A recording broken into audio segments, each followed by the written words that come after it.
Hey guys, I'm here today to talk to you about macro story. This is, I think, one of the more complicated aspects of world building, but one of the most important aspects of world building. I've come to believe that most of what we're doing in modern transmedia, what we're doing in world building hinges on having a good macro story and understanding the overarching narrative that happens in your world and how your world changes over time. So that's what we're going to focus on today. So at this point in the world building process, you have gone from soapbox to world that needs your soapbox, right? You then added on a high concept, threw in some special sauce. That gives the big idea. Once you have that big idea, then you started working on the geography of the world, understanding how to map the primary location, how to broaden the geographic boundaries to that secondary location to make that world even bigger. Then we populate the world with 9 very specific, ideologically different groups by way of the group alignment chart. We take one of those groups and diversify it even more with social segments and status ladders, and that creates the population for our world. So we went from big idea to geography to our world, of our world to population of our world. Now we are going to start focusing on the mythopia, right? The culture of our world, understanding the currency, the religion, just how day-to-day life works in that world, and building out what it's just like to live there, right? Super, super important. Once you have the cultural aspects done, you have the population done, the geographic aspect done, and the big idea done. Now it's time to start digging into the history of your world, because what you're designing, that world that you're designing, is with the mythopia, with the character groups, is imagine that as present day. It's today in your story world. But in addition to today in your story world, we also need to figure out how we got here and where are we going to go in the future. And that brings us to this idea and concept of macro story. Okay, so when it comes to macro story, we have to understand, first of all, just how much room for history do we have? What are we dealing with? The more history, the better. The broader the timeline, the better. Let me just say, maybe not better as like an artistic choice, but better insofar as story potential. Just like more geographical space when we're talking about that secondary location and broadening the geographic bounds of the story world. Just like that creates more story potential for you. Having a broader timeline creates more story potential for you as well. So if you look at, things obviously like Game of Thrones, right? Game of Thrones has thousands of years of narrative history, which is why you can have multiple shows at HBO in development at the same time, concurrently. Not a lot of overlap because they're all exploring different parts of the timeline, which is super helpful. Something like Halo has 10,000 years of narrative history, which means 10,000 years of stories to tell, right? So the broader the timeline, more story potential, but at the same time, you don't have to have 10,000 years of narrative history. You just have to know how much room are you dealing with. What is the scope of the timeline? So if you are dealing with the United States as your story world, then you're going to have roughly, a little less than 250 years worth of narrative history up until current day. But if you're dealing with Egypt as your story world, you're going to have thousands of years of narrative history that you can deal with, right? So you just got to figure out how much, is it a month? Is it 10 years? Is it 100 years? Is it 1,000 years? Is it 10,000 years? What are we dealing with? And just go ahead and identify that. Just kind of mark out the big boundaries of the sandbox. And whether it's large, whether it's small, try to get it as much as you can. Again, if your story world is a hotel in Hollywood that just opened, right? We can tell stories moving forward, but we can't tell stories moving backwards, right? Just limit your story potential a little bit. But if you go and choose the Chateau Marmont, which has been in Hollywood for, you know, several decades. Now we can still tell the same amount of stories moving forward, but now we can also tell those stories moving backwards. Just increases story potential, and story potential, remember, increases revenue potential. Revenue potential makes buyers happy. It makes fans happy because the more stories they get, right? So story potential is good all the way around. So the first step, just figure out how much you're dealing with, right? Like is 100 years, 1,000 years, 10,000 years, 100,000 years? You guys got to figure that out, right? Know what you're dealing with. Try to make it as much as possible. But now I want to get into specifically what a macro story is. And there's a thing when you're dealing with large scale properties, you know, big transmediated properties, things that exist across platform. There's a tendency sometimes for what's called audience fatigue to set in. Audience fatigue, which means eventually people just start getting sick of your stuff, right? They start getting sick of your story, and you know, like, okay, you know what? At this point, I think I've had enough Walking Dead, or I've had enough superhero movies. You feel that fatigue. There's not the enthusiasm that there was in the early days, right? So what we found is that adding in elements of a macro story helps stave off fatigue. You know, I don't know if you can stave it off forever. That remains to be seen, but at least you can stave it off for quite a while, as evidenced with some of the larger properties that we'll examine. But the thing that fights audience fatigue is this thing called macro story. So macro, by the way, just means big, right? And so macro big, micro small, right? So we're going to be creating a big story that is infused with the world itself, that is going to help people stay engaged, stay plugged in, stay enthusiastic, stay fresh as we move forward. So when it comes to macro story, we're trying to accomplish two goals, and a macro story really does fight fatigue in a couple ways. The first way it fights fatigue is by creating a dynamic story world, right? So dynamic just means something that is always changing. It's not static. Static is something that always stays the same. So one way we're going to fight fatigue is creating a world that changes over time. We're going to create a dynamic story world, and secondly, our goal is to create one overarching narrative that is going to be infused in our world. So with macro story, we're trying to achieve these two very specific goals: creating a dynamic story world that changes over time, and creating an overarching narrative that's infused with our world. And the macro story is going to accomplish both of these things for us to help us fight that fatigue. So let's start talking about both of these things. So the first thing is just creating a dynamic story world. Again, dynamic means always changing, always moving. We're not sitting still, right? And so, you know, imagine your story world as a as a child, where, you know, my 6-year-old never sits still. She's always moving, and it seems like she's always changing every day. She's growing. She learns new words, right? Like it's wild to see that happen. Your story world needs to be very similar, right? So when you think about your story world and you're trying to understand the concept of creating a dynamic story world, what I want you to think of is, imagine your story world like a river, right? The river is moving in one direction. It's always moving, and a rushing river, the water always stays fresh, right? So imagine, the rivers that are in the Rocky Mountains that are just, always going down the mountain, always fresh, always clear, always moving in one direction, right? So I want you to think of your story world like one of these kinds of rivers, as opposed to a lake.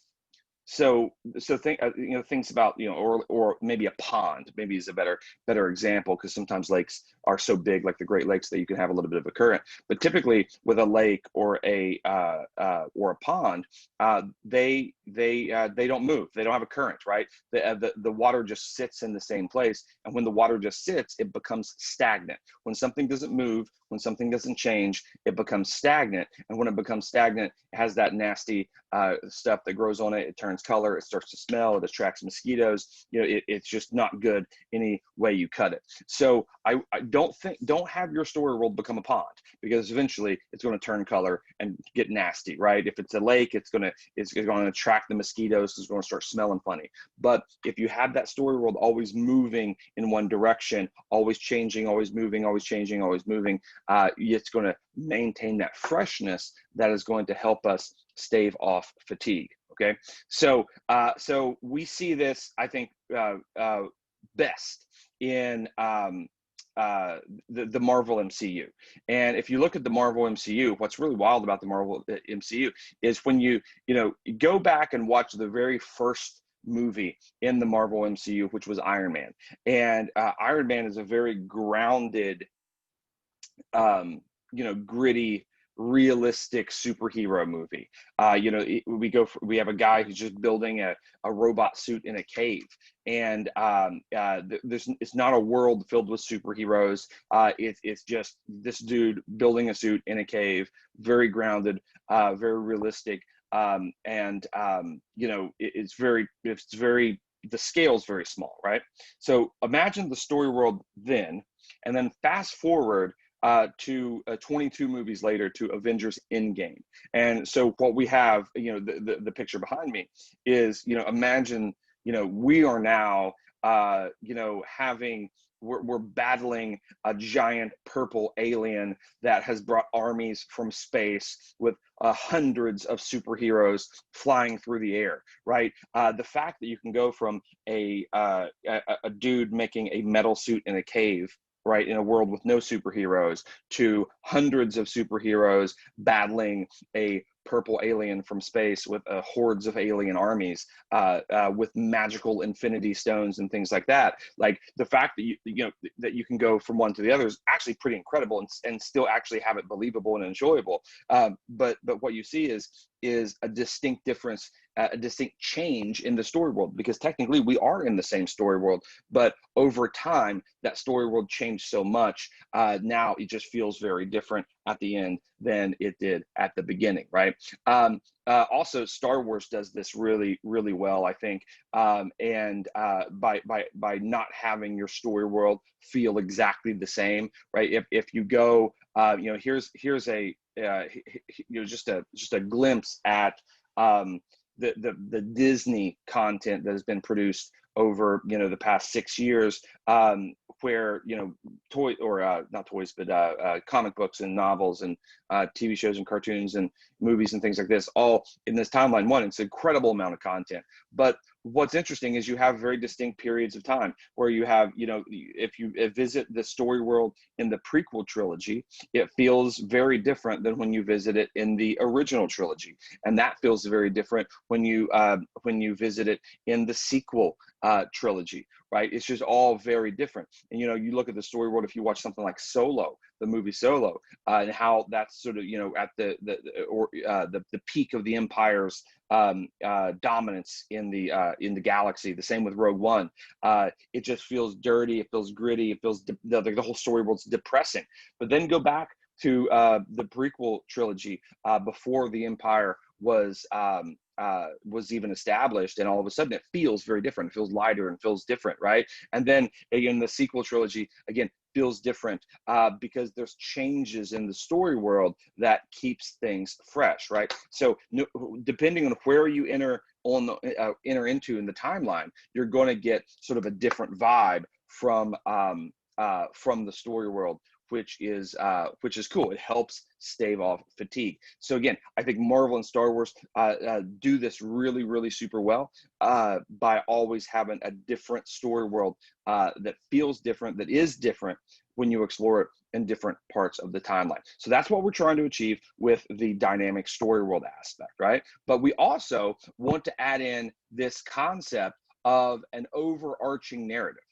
Right? An overarching narrative. So we need two things for a macro story to stave off the fatigue. We need that dynamic story world, which we just talked about, but we also need an overarching narrative, always keeping people on the hook, right? Really adding to their level of engagement. So when we're talking about transmedia, there's well, before we talk about transmedia, let's talk about Thanos, because Thanos is awesome. One of the greatest villains, I think, in cinematic history. But what we see with Thanos is the addition of the Infinity Stones into the MCU, and the story of the Infinity Stones is what I mean by an overarching narrative. Okay, an overarching narrative. Of course, we have individual narratives. We have Black Panther, we have Iron Man, Captain Marvel, Ant-Man. We have all the individual narratives that play out. But in addition to that individual narrative, there is an overarching narrative that plays out, which is the story of Thanos and the Infinity Stones. And obviously that comes to bear in Avengers Endgame in this crazy, dramatic way. So that's an example of what I'm talking about when it comes to what an overarching narrative is. In Star Wars, again, go back to Marvel and Star Wars. The Skywalker saga is the overarching narrative in the Star Wars universe, or the Star Wars galaxy. I'm sorry. So because if you go back from episode 1, when you meet Anakin Skywalker as a little kid, and you see his rise as Anakin Skywalker as an adult, his turn into Darth Vader, his dominance as Darth Vader in that original trilogy, then ultimately the redemption of Anakin Skywalker, where he turns good again, and then ultimately in the sequel trilogy we see his grandson Ben Solo now trying to take up the mantle of Darth Vader, and that then comes in conflict with Rey, who then ends up taking on the name of Skywalker at the end of the movie. And so this epic scale of how the dysfunctional Skywalker family ruins the galaxy for everybody. But that's the thing that kind of ties through. Of course, we have individual narratives that have individual arcs, but there is an overarching story. And this is normal, like when it comes to TV. TV, you have individual episodes that play out, and in addition to those individual episodes, you also have a season arc, right? And then you have a series arc. And so what I want you to kind of, the mindset that I want you to latch into when we talk about macro story is the mindset of a TV showrunner, where you're not just thinking about the individual narratives, but you're also thinking of how the individual narratives work and play into a broader piece or a broader story that flows out over time, right? So again, just like we were with Dynamic Story World, Star Wars, Marvel, very good examples of overarching narratives that play out over time. And again, looking at the Star Wars timeline, we see how that then plays out through the individual narratives and through that overarching narrative. So technically in transmedia, right? Technically in transmedia, you can have a story world, and then you create different stories within that story world, right? Let's say a movie, a comic book, music, a novel, a video game, digital content. So we have one story world, one narrative universe, multiple stories in multiple mediums. Technically, this is transmedia, right? This is I would say the most common way that transmedia plays out in the market. Different stories, different mediums, all set in one narrative universe, telling different aspects of that universe in some fun ways, right? So and that's not wrong. That is transmedia. But what we're talking about macro story is we want to, and we've seen this we've seen this proven with Marvel and Star Wars, that there is also this different way to do it when we add in macro story. So we still have this narrative universe, we still have the story world, and we can tell the movie, the story in the movie. We can make the comic book, we can release the music, we can release the book, we can release the video game and the digital content. So we can still tell all the individual stories, but the difference is when you add in the macro story, it creates this overarching story that ties all these things together in this cool way. So why would we want to do this? What's the benefit? It seems like, if you could do it the other way, it just seems easier when you don't have to have that overarching story. The reason we want to do this is, generally, again, it staves off fatigue, right? But here's what I mean by it kind of keeps people on the hook is if you watched the MCU, and I remember when Captain Marvel came out, right? When Captain Marvel came out, it was a good movie. Like I thought it was solid. I thought it was just a solid Marvel flick, right? I thought she was a cool character. I think she's a good actress. I thought the visuals were good. Thought it was all good, right? But it did over $2 billion at the box office, which is absolutely crazy. It wildly overperformed at the box office, right? And when I mean overperformed, that means it surprised me, and that surprised everybody that it did that well, because it was a really good movie, but it wasn't a $2 billion movie in my opinion, right? And so why did it make $2 billion at the movies? The reason it made $2 billion at the movies, in my estimation, is because a lot of people like me said, I need to go see this because 2 weeks later or 3 weeks later, Infinity War was going to come out, right? I need to understand this, so then I understand the end of the Infinity Saga, right? I like it created this. It created, you know, this sense of, this is a puzzle piece that's super important. I need to see this because I know, well, actually it was in Infinity War. You know, he calls at the end of Infinity War, spoiler alert, Nick Fury calls Captain Marvel, right? And so we now know that Captain Marvel is going to come and play a part in Avengers Endgame.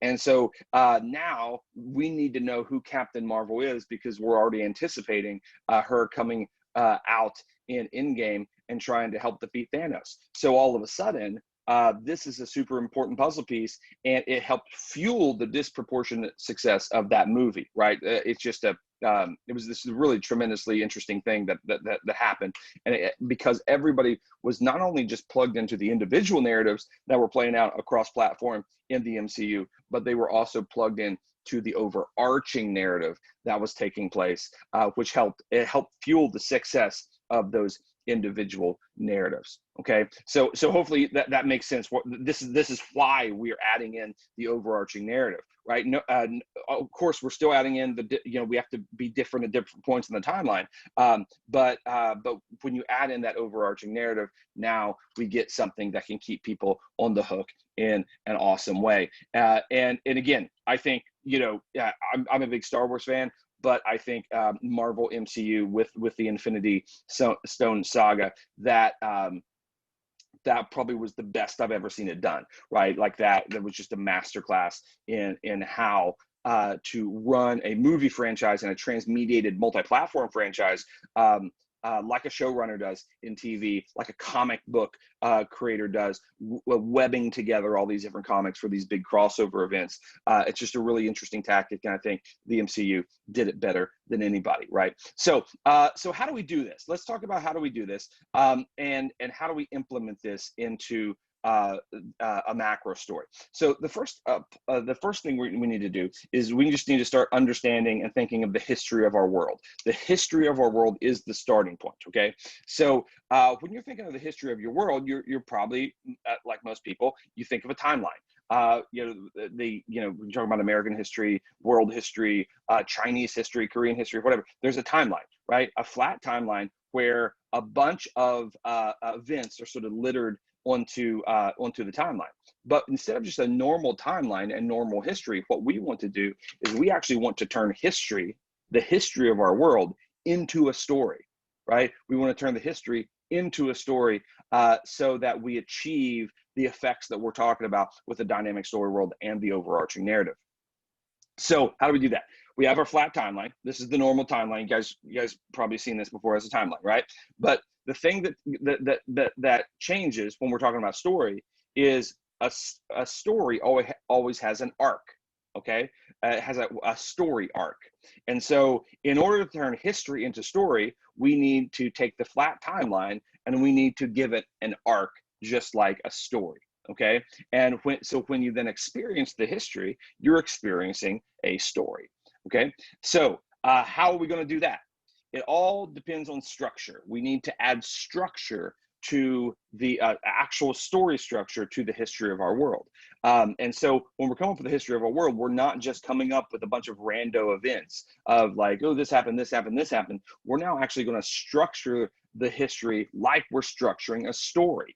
And if you go back and read Aristotle's Poetics, he introduces this idea of a 3-act story, that in order to be an enjoyable story, your story needs to be structured in a very specific way. And there are probably 100 books, probably maybe 1,000 books on the market about story structure, whether it's Robert McKee, whether it's Sid Field, Blake Snyder. I mean, they're like literally anybody that you could imagine has a book on story structure, whether it's novels, screenplays, for TV, whatever it is. Story structure is a thing that's studied by professionals. When you're a professional trying to create story, you're not just creating random stories and just putting random stuff on a page. There's a structure that goes into it. Just like if you look out on a freeway when you're driving down the 405, you see you see a variety of cars, and the cars look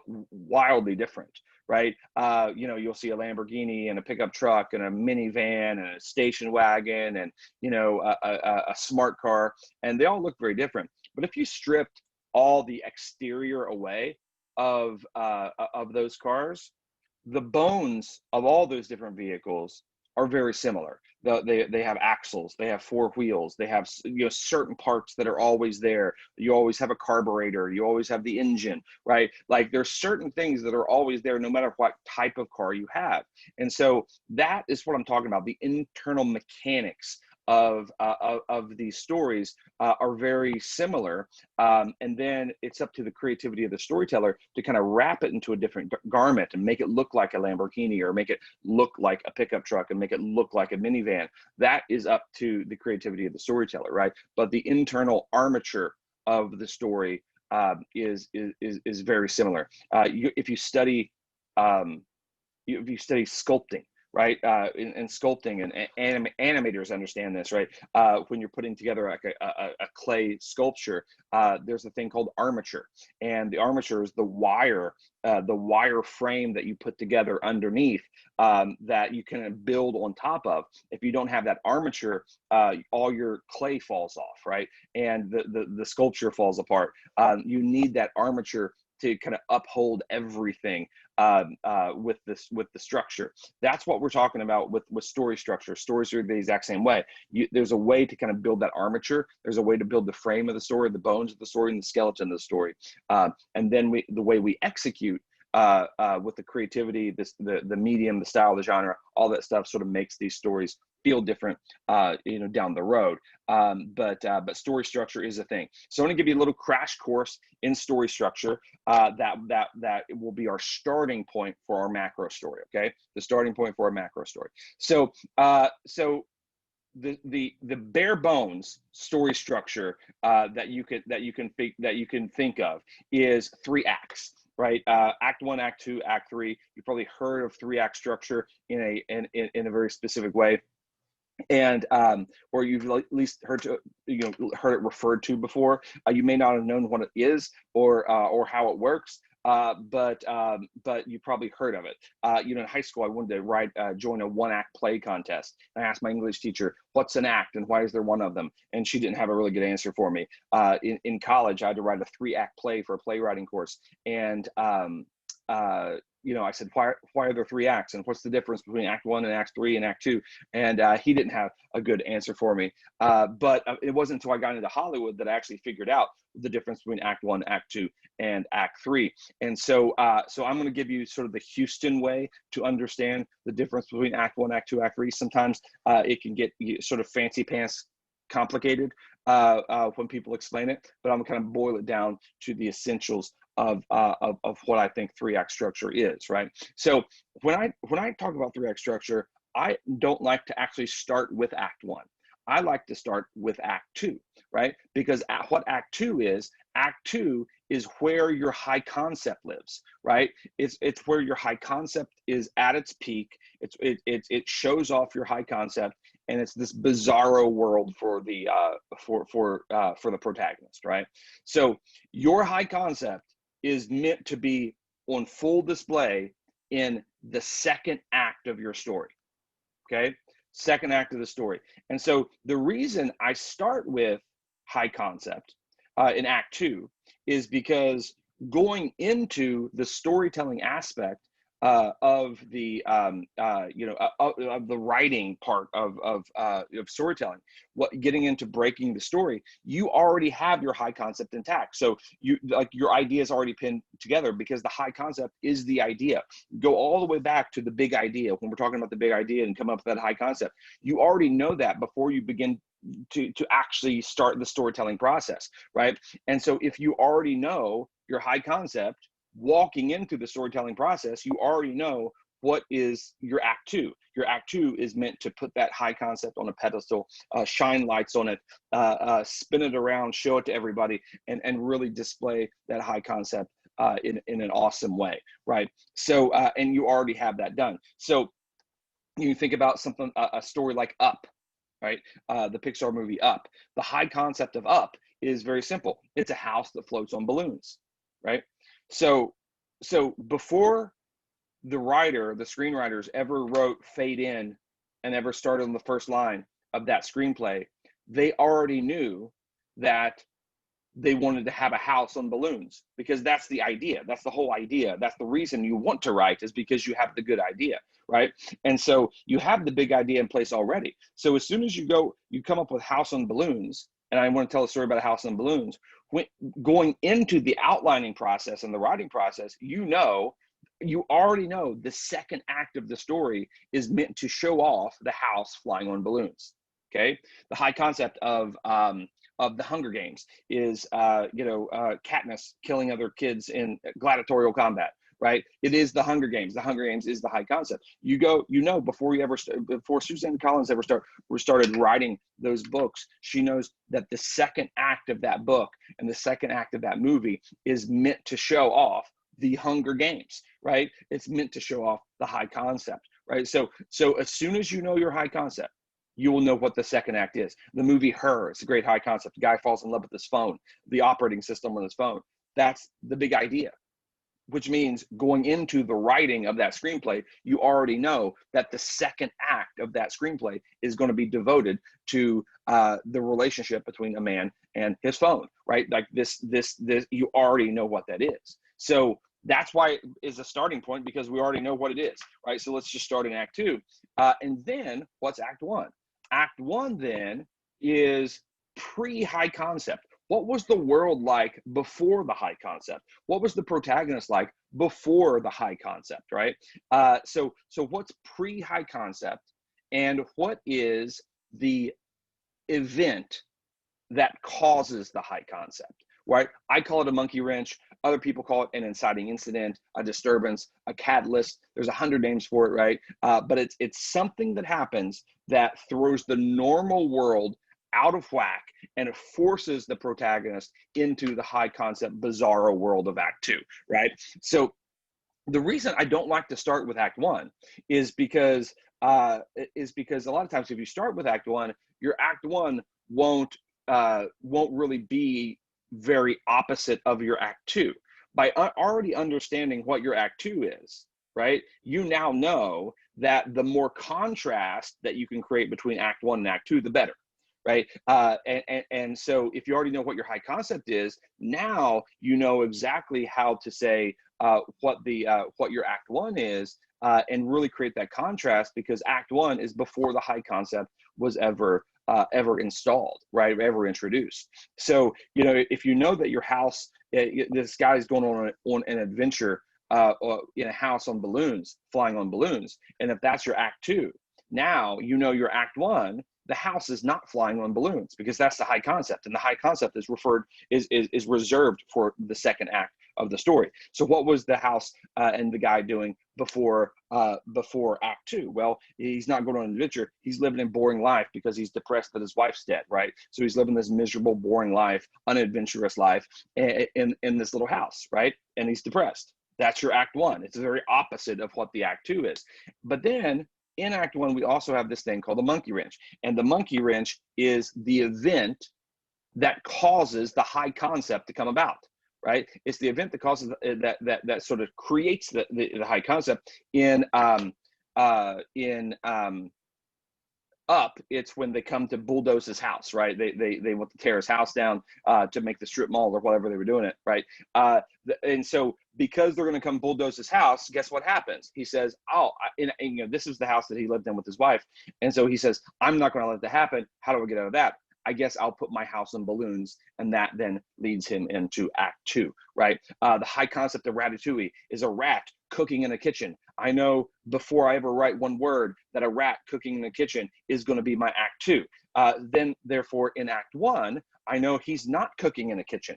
He wants to be a chef and he loves food, but he's like, you know, eating garbage and smelling garbage and things like this. But then there's also the monkey wrench, right? Where he gets separated from his family and gets hooked in with with Linguini, who's the guy that he sits inside the hat and kind of controls him. That's then the monkey wrench that leads him into that second act, right? So the Hunger Games is your Act Two. But in Act One, Katniss is not fighting in the Hunger Games, right? She's taking care of her family. Then the monkey wrench is when her sister gets selected for the Hunger Games, she then volunteers a tribute that leads her into that second act, okay? So pre-high concept, monkey wrench, high concept, bizarre world is gonna be your Act Two. And then Act Three is super easy. It's just the resolution, right? Like what happens? How does this whole thing wrap up? Does the high concept resolve or is the high concept maintained? So, you know, if you look at something like Taken is the high concept is old man Liam Neeson like kicking everyone's butt and he's retired Green Beret that's sort of called back into duty. I know before I ever write one word that the second act is Liam Neeson kicking butt throughout France. In that second act, that's what that's for. Act One then is what was he doing before that? Well, he was sort of this divorcee that's trying to be a good dad, but he's not really good at it. And then the monkey wrench happens, which is his daughter is taken, right? And so that then leads him into Act Two, kicking everyone's butt. And then ultimately, Act Three is the resolution. Does he get his daughter back or doesn't he? Does Katniss survive the Hunger Games or doesn't she? Does the guy in Up get the house to Paradise Falls or doesn't he?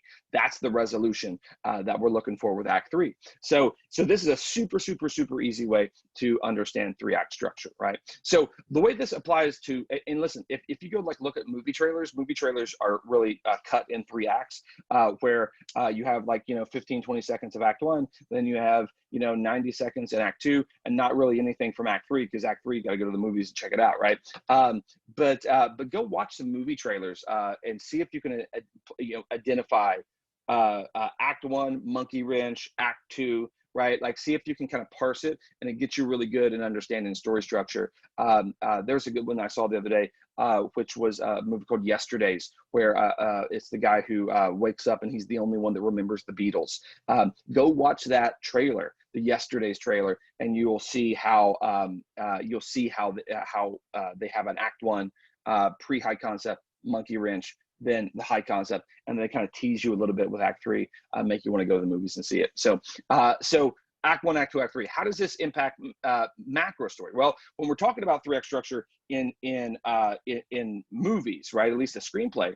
Typically, your first 25 pages is your Act One. Your monkey wrench comes in about like page 12 or 15. Then we have a healthy Act Two, 26 to 90, 91 to 110 is your Act Three. You notice that the vast majority of the story is centered in Act Two, because Act Two is the high concept. It's the big idea. It's the commercial idea. So you want to make sure that you give the most room for your high concept, because you want to show off that big commercial idea, right? So how does this play out when it comes to macro story? The way this applies to macro story is typically when you're coming up with the history of your world, you are just coming up with a bunch of random events, right? Like this happened, this happened, this happened, this happened, this happened, right? But if we take our timeline and we make sure that our timeline has a distinct Act One, Act Two, Act Three segmentation to it, right? So we have a part of our timeline reserved for Act One, a part of our timeline reserved for Act Two, part of our timeline reserved for Act Three. what this does is it gives us the mechanism to then really categorize the events in our world. So any event that deals with doesn't deal with the high concept, sort of pre-high concept, goes in your act one. Anything that deals with the high concept is going to be in your act two. Anything that deals with the resolution of the high concept is going to be in your act three. So what this does is it gives you a really good opportunity to order your world, right? And when you add in this 3-act structure into the story world, what it does is it creates a story arc. Okay, it creates a story arc. And so now the history of your world begins to actually tell a story. It begins to roll out like a story would, which gives it a story arc. And also what this does, remember the goal that we're trying to achieve, first of all, is one, we're trying to tell an overarching story, but we're also trying to create a dynamic story world, a story world that feels different depending on where you go on the timeline. So now what we've accomplished is if you enter the timeline into act one, it's going to feel super different than when you enter in the timeline in act two or act three, right? Because act two is the high concept. So if you enter the timeline in act two and explore the world in act two, and then go explore the world in act one is just going to feel different. And so that's what we're going to talk about. That's what we're talking about when we're talking about dynamics, right? It continues to build interest because it's never just exactly the same. Even, you know, the part of the timeline that's later in act two is going to feel different than earlier in act two, right? And it's definitely going to feel different than act one, and act three is going to feel different than both of them, right? Because they're all serving different purposes. So not only do we have a dynamic story world that feels different in different places, right? But we also now have an overarching story that creates a story arc in the history of our world, which is pretty cool. So so you can see this like in Jurassic Park, right? Jurassic Park, the high concept of Jurassic Park is modern day dinosaurs, and you know, dinosaur theme park. That is the high concept. And so we know right away that if you're looking at the timeline of the IP of Jurassic Park, then the Act 2 is going to be reserved for the dinosaur theme park. The dinosaur theme park, that middle part of the timeline is going to be centered there. Then that part of the timeline in Act 1 is going to be reserved for what was the world like before dinosaurs became a thing. And then what was in Act 3 is all going to be the resolution. What do we end up doing about this dinosaur problem, right? And so if you know you have these three distinct parts of the timeline, you can actually map the IP to where the three original Jurassic Park movies were at the beginning of Act 2, the end of Act 1, beginning of Act 2, and you see where they are. And then the last two Jurassic World movies and the upcoming third Jurassic World movies we know takes place at the end of Act 2 going into Act 3, because you start to see the resolution. The dinosaurs are now leaving the island, getting into the world, and really kind of going into a we got to resolve this conflict somehow. Like, do the dinosaurs win? Do we win? Do we get rid of the dinosaurs? Do we live together in harmony? What do we do, right? That's going to be the resolution, and we'll see how that plays out, right? Hunger Games, again, from the IP of the Hunger Games, if you look at the broad Act 1, Act 2, Act 3, Act 2 will be in the world, the part of the history of the world that has the Hunger Games. But Act 1 now will be, what was the world like before the Hunger Games existed? And what was that event that took place in Act 1 that caused the Hunger Games to exist? And ultimately, Act 3 will be, do the Hunger Games stay around forever, or do they ever resolve, right? And we can see where the IP kind of plays. The three original books and the movies at the end of Act 2 and Act 3, we know that's the resolution because Katniss undoes the Hunger Games. She overthrows the Capitol, right? They have a TV series in development about the revolution that causes the government the Capitol to install the Hunger Games. That will be in Act 1. That's actually going to reflect your monkey wrench, okay? Planet of the Apes. We know that the high concept of apes controlling the planet is going to be the Act 2. But then in Act 1, that part of the timeline will be before the apes took over the planet. And then what's the event that causes the apes to take over the planet? And then ultimately, do we get the planet back? Do the apes keep the planet? Do we live in harmony with the apes, right? And you can map those. The old Charlton Heston movies are at the end. The newer movies are the James Franco movies, Act 1 moving into Act 2, right? Matrix, same way. Idea of the Matrix is the AI putting us all into the Matrix, this weird VR environment where machines take over the world. Act 2 is going to be reserved for that. Act 1 is going to be before the machines took over the world and what caused the machines to take over the world. And Act 3 is what, do we ever get the world back, right? And again, you can map the original 3 Matrix movies, but also the Animatrix actually goes and shows the monkey wrench of Act 1 and of how it caused it. So you can check that out as well. You can do the same thing with WALL-E. The Earth is a trash heap is the high concept. That means that middle part of that IP is going to be reserved for any event dealing with Earth as a trash heap. Act 1 is Earth before the trash heap. What was the event that caused Earth to become a trash heap? And do we ever get the Earth back, right? And we know now that WALL-E takes place right over there, right? So you see this play out over and over and over again in different IP. But the first thing you do for a macro story is understanding your high concept and develop a history of your world that is Act 2. This is my high concept, and this is the high concept that's sort of, full blast. Act 1 was what was the world like before the high concept, and what was the event that caused the high concept, right? And then ultimately Act 3 is, does the high concept stick around forever? How is it resolved, right? Start mapping that out in a broad way, and you'll have the first step to developing your macro story. And then the next video, we're going to go a little bit further, talking about how to build in more of the specific events that are going to create that macro story. But we'll do that with the next video.